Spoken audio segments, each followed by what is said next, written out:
Together in gratitude, forward in hope. Together in gratitude, forward in hope.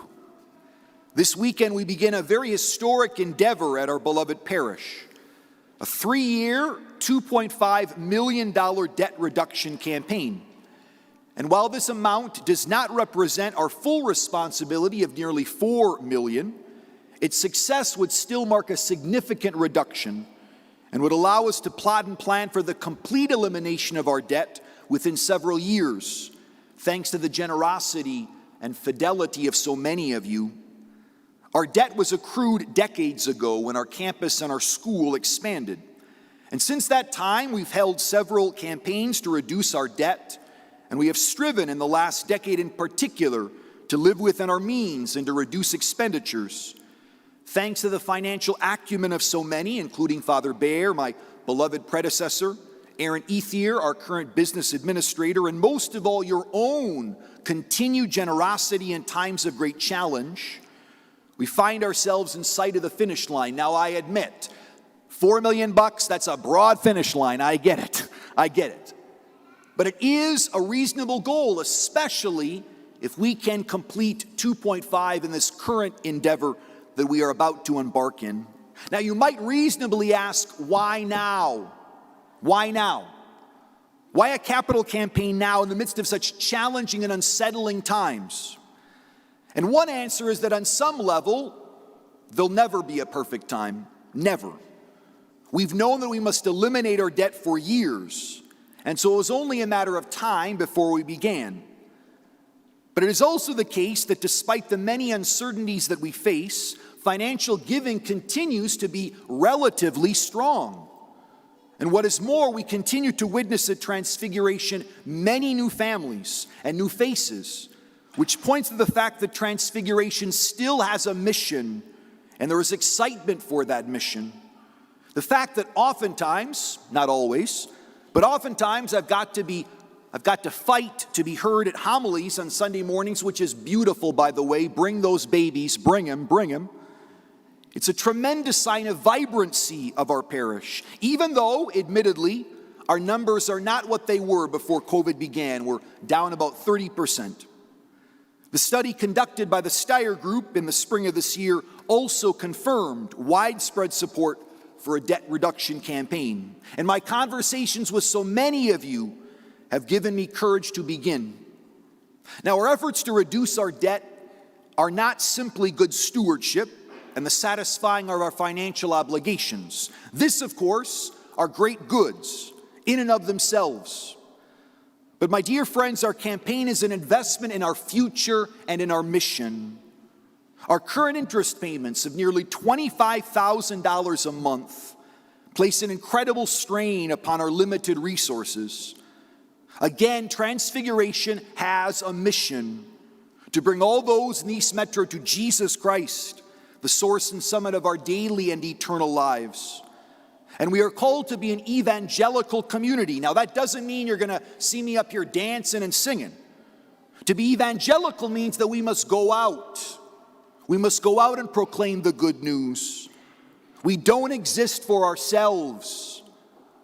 We are not simply about the business of sustaining our programs and our numbers, or even worse, managing decline.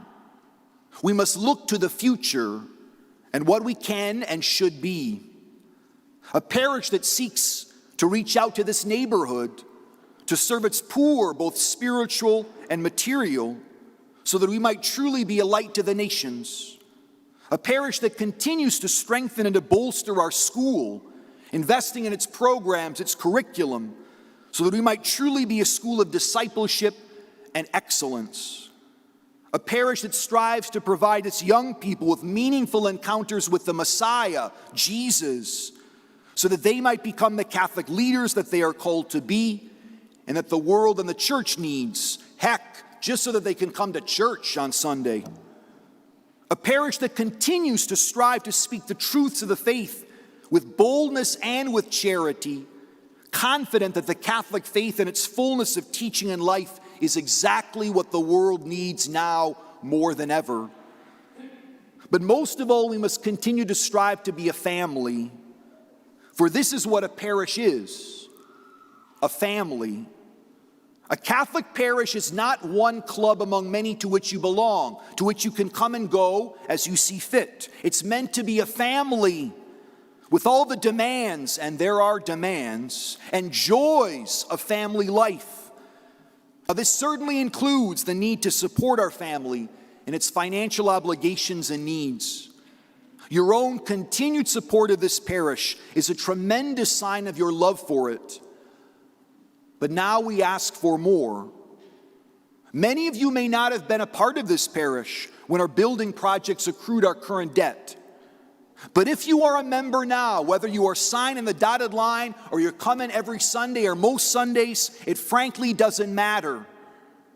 This family's needs are your own. And so I am asking every parishioner and friend of this parish to prayerfully consider making Transfiguration your principal place of support for these next 3 years. There are many, many organizations that need and deserve your help, but your family needs you now. And just as in a family, it can be very easy to assume that someone else will take care of the needs that family may have. Please resist that temptation. Do not consider what others may give or what others should give as you see it. Consider what you are being called to give, what the Lord is asking you to give. And to give, yes, sacrificially. Today's Holy Gospel speaks of judgment. Every one of us will be judged. And how we have used our financial resources will be brought up on Judgment Day. Donating to a cause such as debt reduction doesn't always inspire the same kind of enthusiasm that, say, a building project might. There's no physical thing to look at and say, I helped build that. Your gift is an act of faith.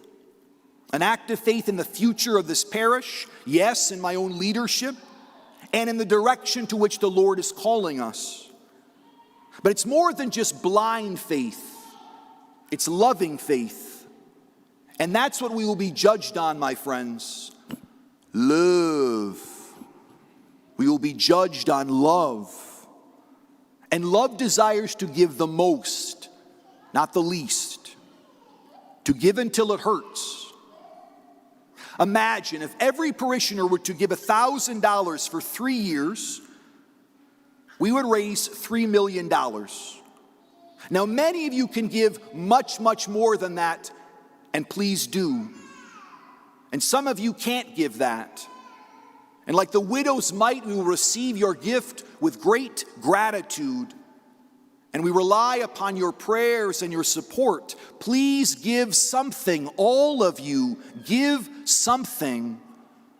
Give something out of love for this parish and the future to which it is called. Now, please do note that our campaign is a 3-year effort. And while pledges are now being taken, we're asking parishioners and friends to give over a period of, again, 3 years, thus allowing a larger sum to be given.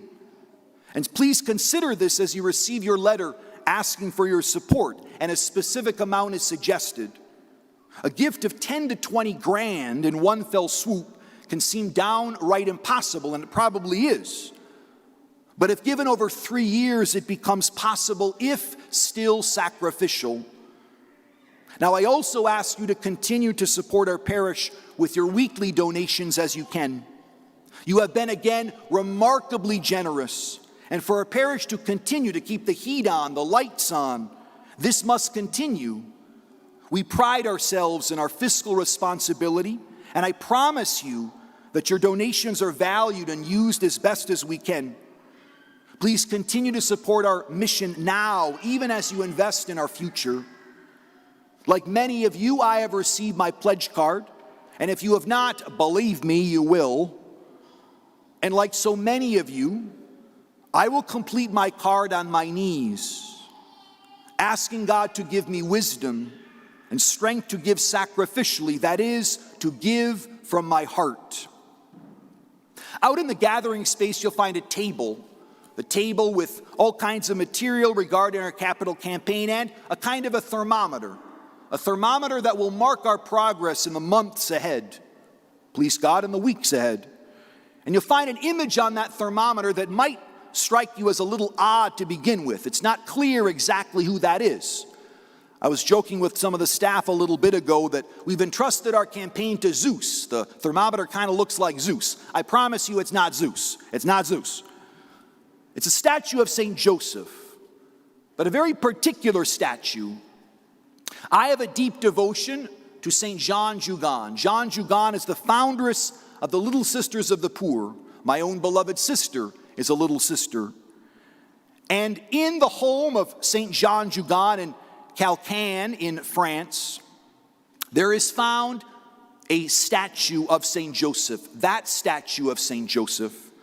This little hut where Jeanne Jugan grew up.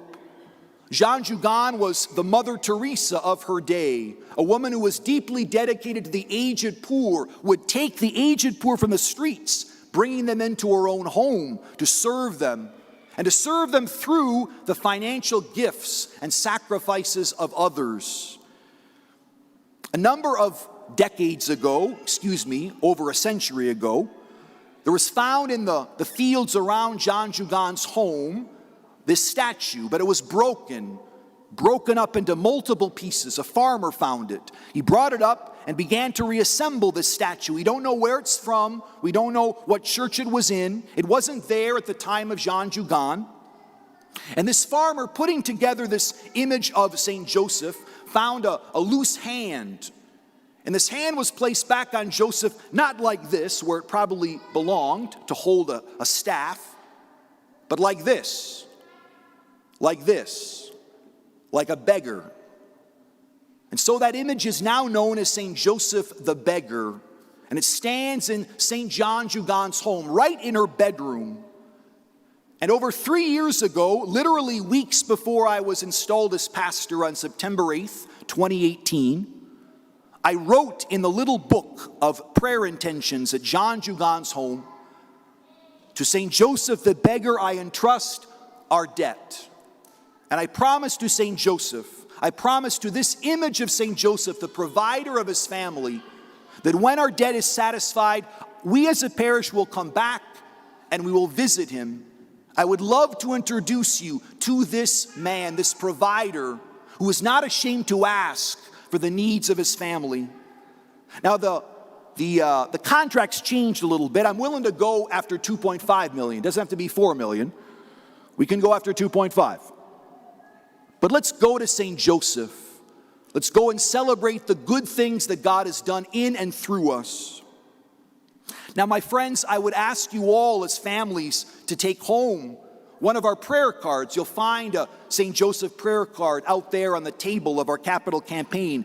If you haven't already brung this prayer card into your own home, please do so. I ask you as families to pray it every day, to pray for this parish that means so much to you, and for its future. We are a family. These are hard times for many, many people. And I know that being a family is hard. Let me tell you, being a spiritual father is hard at times. It requires death to self, wisdom, humility, strength, abandonment to God's providence and to his love, even for weak sinners. Pray for me as I seek to fulfill the demanding, beautiful call that he has given me right here at Transfiguration. But also know of my own prayers for you, that you might know deeply the truth of this parish as a family that needs your help now.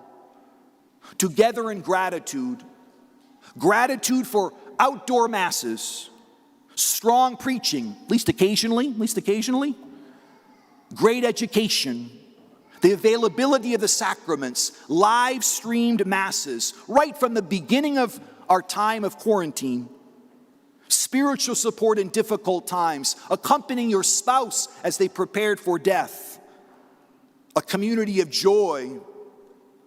Let us move forward confidently in hope for what the Lord is calling us to be, a people that truly brings Christ to all those in East Metro, who is the source and summit of our daily and eternal lives.